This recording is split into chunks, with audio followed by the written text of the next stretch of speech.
this is Istanbul, or at least the European side of Istanbul that we all know and love.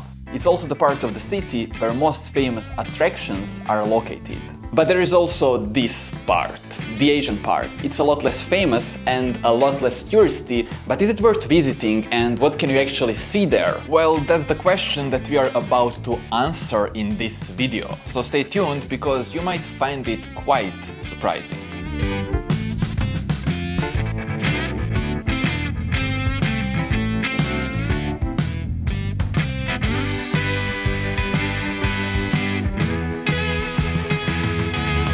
And to answer your question, yes, there is plenty of history in the Asian side of Istanbul.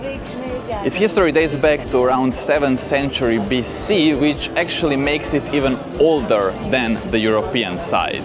And it all started with the Greek city of Chalcidoch, which was founded at today's Kadikoy area. Now, unfortunately, there isn't much left from the ancient Greek city, but still, Kadikoy remains lively and famous for its many market areas. Like this area right here is called Kadikoy Çarşısı, and it's known for its many street food restaurants, spice shops, and bakeries. And even though the history of this place dates back centuries, it wasn't until the last 100 years that it gained its structured market form that we see here today.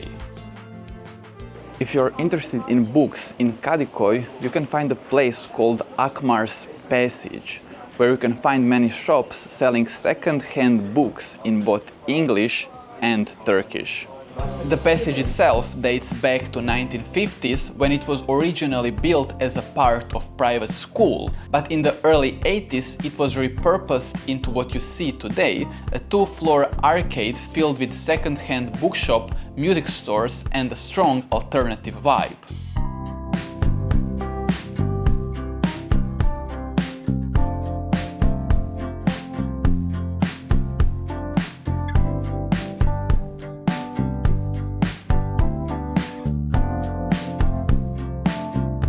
And if you look closely enough, who knows, maybe you can find a real book gem right here.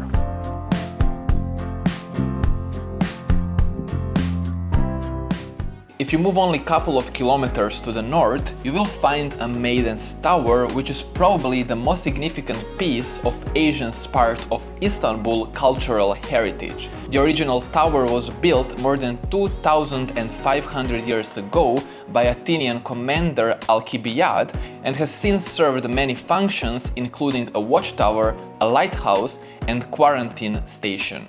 The current version of the tower was built in the 18th century and has since gone through multiple restorations, including the two major ones in 1990s and then more recently in 2023. Now, unfortunately, we won't be entering the tower because of the absurdly high entry fee of 30 euro, but we will still admire it from the coast, and if you're a budget traveler, I suggest you to do so as well.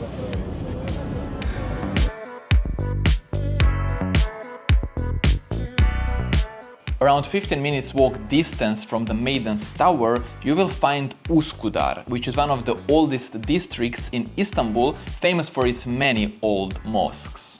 Like the Mihrimah Sultan Mosque, which is considered one of the most beautiful and architecturally fascinating mosques in the city. It was commissioned by Mihrimah Sultan, the daughter of Suleiman the Magnificent, and stands out for its elegant design and classical Ottoman architectural style. And Yeni Mosque, built right nearby.